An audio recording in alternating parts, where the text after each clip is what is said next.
My name is Bob Bird. I am the module leader for 216 SE, Digital Forensic Fundamentals. This is a course that predominantly students on the ethical hacking cohorts undertake in the second year of their studies, and it's one that builds upon 109 SE, which is an introduction to open source tools in respect of digital recovery in the forensic format. In the second year, what we seek to do is identify some of the core elements evidentially with regards to recovery of data. So in that respect, what we seek to do is take the ACPO guidelines, the Association of Chief Police Officers guidelines on digital recovery. We emphasize the evidential nature of what we're seeking to do and how we create an audit trail with regards to the recovery of forensic artifacts, so that with regards to our eventual analysis of them, we're able to demonstrate compliance and therefore the fact that these things will stand up in court or tribunal should we go there. So what are the sorts of tools you'll be using? Primarily a forensic toolkit, which is produced by Access Data, one of the leading forensic providers.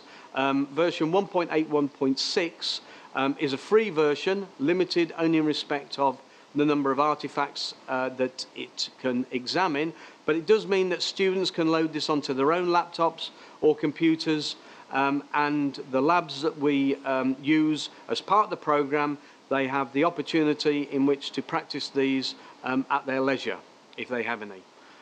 In respect of the other tools that we use, FTK version 5, which is the latest iteration, we use in our dedicated forensics and digital hacking laboratory. There are 42 workstations equipped with this software, which enables us to use the current industry standard tools to analyze forensic artifacts. So within that environment, we have delivery that's based on some lectures or lecturettes, which are followed up very much by lab hands-on dealing with digital artifacts so that students gain a thorough understanding of those processes. The method of assessment on this particular course is coursework, which relates to digital forensic recovery, and then the major element is a phase test, which is an amalgamation of both a knowledge testing element followed up or supplemented by hands-on practical recovery of digital artifacts. There is the opportunity, whether in the second year or the third year, to undertake the ACE accreditation.